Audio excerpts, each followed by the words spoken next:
Students, जैसा कि हम लोग पिछले क्लास में पढ़ चुके हैं इलेक्ट्रिक चार्ज के बारे में। दो तरीके के चार्जेस होते हैं, आपका पॉजिटिव चार्ज, निगेटिव चार्ज। हमने पार्ट फर्स्ट में इसके बारे में स्टडी किया है। ठीक है, हमने ये चीज़ देखा था कि इसमें एक इलेक्ट्रिकल फोर्स होता है। ठीक है ना, दो चार्जेस के बीच में कैसे हमें पता चला कि ये चार्जेस, जो इसमें इलेक्ट्रिकल फोर्स होता है, उस फोर्स के बारे में कूलॉम ने स्टडी किया अपने ऑब्जर्वेशंस में, और उन्होंने कुछ कंक्लूजन्स निकाले। ठीक है ना, वो जो फोर्स हम पढ़ रहे थे इलेक्ट्रिकल चार्ज वाले टॉपिक में, उसी को ही और एडवांस किया गया।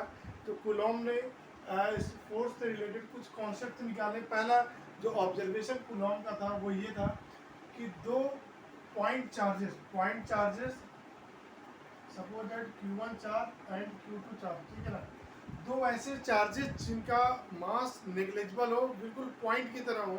ठीक है ना, तो पॉइंट चार्जेस पे ही अप्लाई होता है कूलॉम्स लॉ।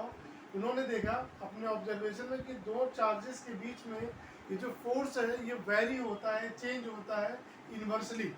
मतलब अगर पास में लाएंगे, कम क्लोजर करेंगे, तो ये फोर्स की वैल्यू क्या हो जाएगी, ज़्यादा हो जाएगी। जैसे कि आप बहुत इजीली समझ सकते हैं, ये कोई मैग्नेट है। ठीक है ना, इस मैग्नेट के पास एक दूसरा आयरन आप लाते हो तो क्या होगा कि इसका इन्फ्लुएंस ज़्यादा होगा, इसका इफेक्ट ज़्यादा होगा। लेकिन अगर ये आयरन आप दूर से इस पर देखते हैं तो इसका इन्फ्लुएंस कम है। मतलब क्या हुआ, दूरी कम है, फोर्स ज़्यादा, दूरी ज़्यादा है, फोर्स कम। यही मतलब इसका इन्वर्सली प्रोपोर्शनल का। ठीक है, तो पहला ऑब्जर्वेशन यही था कि ये जो फोर्स है, चाहे वो अट्रैक्शन फोर्स हो सकता है, रिपल्सन फोर्स हो सकता है, इस फोर्स आपका इन्वर्सली प्रोपोर्शनल होता है दोनों पॉइंट चार्जेस के बीच में। ठीक है ना। सेकेंड, ये जो फोर्स का मैग्नीट्यूड होता है ये दोनों पॉइंट चार्जेस के प्रोडक्ट के प्रोपोर्शनल होता है। मतलब दोनों का प्रोडक्ट, जो चार्जेस का प्रोडक्ट अगर वो ज़्यादा होगा तो इस फोर्स का मैग्नीट्यूड ज़्यादा होगा, और दोनों का प्रोडक्ट अगर कम होगा तो ये आपके मैग्नीट्यूड कम हो जाएगा। ठीक है, कंबाइंड इनको अगर हम करते हैं तो it will be F is proportional to Q1 Q2 by R square. हमको पता है कि कभी भी हम प्रोपोर्शनलिटी कांस्टेंट हटाते हैं तो क्या करते हैं, एक कांस्टेंट अप्लाई करते हैं। यहाँ पे हमने वो कांस्टेंट अप्लाई किया K। ठीक है ना, यहाँ पे आर कैप क्या है, तो कूलॉम जी ने ये तीसरी चीज ऑब्जर्व करी थी कि ये जो फोर्स होता है, चाहे वो अट्रैक्शन का हो या रिपल्सन का हो, इस फोर्स का एक फिक्स्ड डायरेक्शन होगा। वो या तो Q1 से Q2 पे, मतलब एक चार्ज के द्वारा दूसरे चार्ज पर ही लगाया जाएगा। ठीक है, Q1 का Q2 पे हो सकता है, Q2 का Q1 पे हो सकता है। तो डेफिनेटली जब ये एक डायरेक्शन में फोर्स लगेगा तो क्या होगा कि उस डायरेक्शन में वेक्टर का कॉन्सेप्ट आ जाता है। जहाँ भी डायरेक्शन की बात होती है वेक्टर का कॉन्सेप्ट आता है, और किसी भी वेक्टर के डायरेक्शन को रिप्रेजेंट करने के लिए हम यूज करते हैं यूनिट वेक्टर्स। ठीक है ना, तो ये Q1 force, Q1 charge Q2 के ऊपर फोर्स अप्लाई कर रहा है, सपोज दैट। ठीक है ना, इस तरीके से। तो इसके डायरेक्शन में इस डायरेक्शन को रिप्रेजेंट करने के लिए इस आर कैप को यूज किया गया है, और यही ऑब्जर्वेशन नंबर 3 है। ठीक है ना, ये सारी बातें जो मैं एक्सप्लेन कर रहा हूँ ये एनसीईआरटी में मेंशन्ड है। क्या है, एनसीईआरटी में चीज़ें दी हुई हैं, उन्हीं को ही हम एक्सप्लेन कर रहे हैं, और मेरे टीचिंग का बेस एनसीईआरटी है कम्प्लीटली। ठीक है ना, एनसीईआरटी का एक एक कॉन्सेप्ट, एक एक एग्जाम्पल और एक एक एक्सरसाइज के क्वेश्चंस बहुत ज़्यादा अच्छे हैं, बहुत ज़्यादा फाउंडेशन बिल्डिंग है। ठीक है, तो इसलिए मेरा पहला फोकस होता है कि मैं एनसीईआरटी को ज़बरदस्त करूँ। फिलहाल ये तीनों ही ऑब्जर्वेशन हम जब हम एक साथ अप्लाई करते हैं तो हमें ये फार्मूला मिलता है। यहाँ पे इस के को इलेक्ट्रोस्टैटिक कांस्टेंट कहते हैं। इसके के का नाम है इलेक्ट्रोस्टैटिक कांस्टेंट। इसकी वैल्यू है 9 × 10⁹ ठीक है ना, इसका यूनिट हम बहुत इजीली समझ सकते हैं कि जैसे F = K Q1 Q2 by R square है, तो K की वैल्यू हम क्या देख सकते हैं, इस क्रॉस मल्टीप्लाई करके F R square we can see by Q1 Q2। ठीक है, we can see K = F R square by Q1 Q2। From here we can see it's unit like this. Okay na, and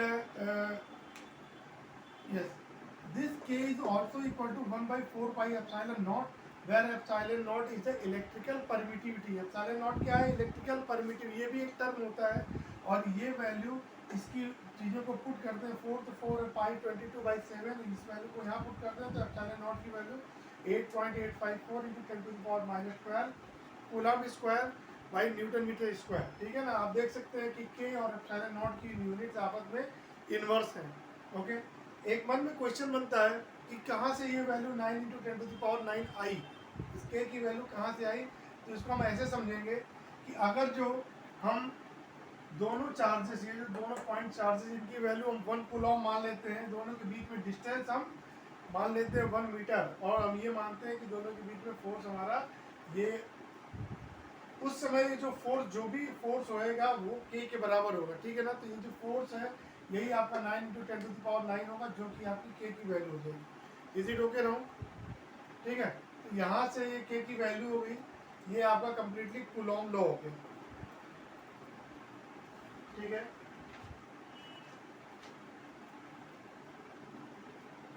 तो यहाँ पे हम 1 unit Coulomb को भी explain कर सकते हैं, 1 यूनिट चार्ज को, और भी ढेर सारी चीज़ें हैं।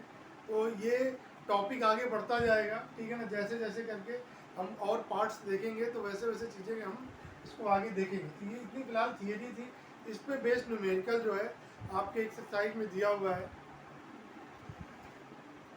देखिए आपके एक्सरसाइज एनसीईआरटी का जो एक्सरसाइज है, इसका पहला क्वेश्चन जो दिया हुआ है, इसमें दो चार्जेस की बात कर रहा था, ठीक है ना।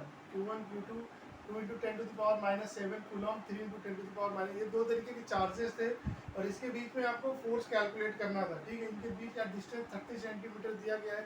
MKS यूनिट ऑफ सिस्टम को अप्लाई करेंगे, और 30 सेंटीमीटर की जगह हम 0.3 मीटर ले लेंगे, ठीक है ना। जैसा कि प्रीवियसली हमने फार्मूला देखा है, F = 1/4 Q1 Q2/r²। देखिए यहाँ पे हम आर कैप की बात नहीं कर रहे हैं, यहाँ पे सिर्फ मैग्नीट्यूड निकालना, क्योंकि इन्होंने सिर्फ फोर्स के बारे में पूछा है, जैसा कि आप उस क्वेश्चन में देख रहे हैं। जब भी डायरेक्शन की बात होगी तो हम आर कैप को लेके चलेंगे, अदरवाइज इसी को ही हम अपना फार्मूला मानेंगे, ठीक है। 1/4 की वैल्यू 9 × 10⁹, बाकी चीज़ें पुट करेंगे, हमें फोर्स निकल के आएगा 6 × 10⁻³ न्यूटन, ठीक है। This is the most basic question, यही सही चीज़ें स्टार्ट होगी, ठीक है। तो हमें अभी इसमें ये देखना कि हमें चीज़ों को लिखना कैसे है, अप्लाई कैसे करनी है। ये फोर्स हमारा कैसा होगा, it will B repulsive force. कैसे पता चला कि दोनों ही चार्जेस हमारे पॉजिटिव है, ठीक है ना।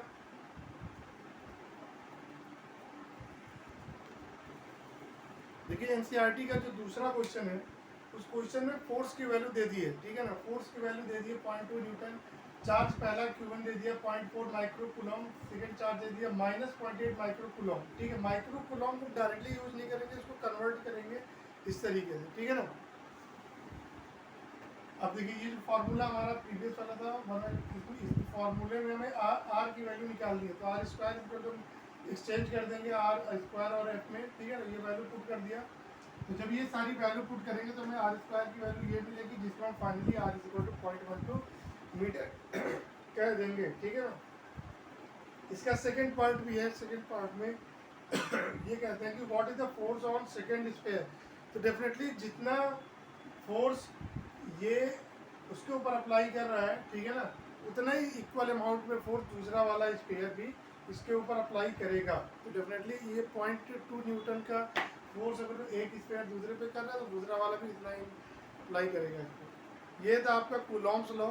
इसको और आने वाले पार्ट्स में मैं और ज़्यादा मॉडिफाई करूँगा, और इसमें देखेंगे कि जब अभी हमने 2 पॉइंट चार्जेस की बात करी है, 2 से ज़्यादा पॉइंट चार्जेस होते हैं, तो ये चीज़ें कैसे हम कैलकुलेट करते हैं, और वेक्टर्स का रोल कैसे होता है, ये सारी बातें हम अगले वीडियो में देखेंगे, अगले पार्ट में देखेंगे। Thank you very much for listening and watching.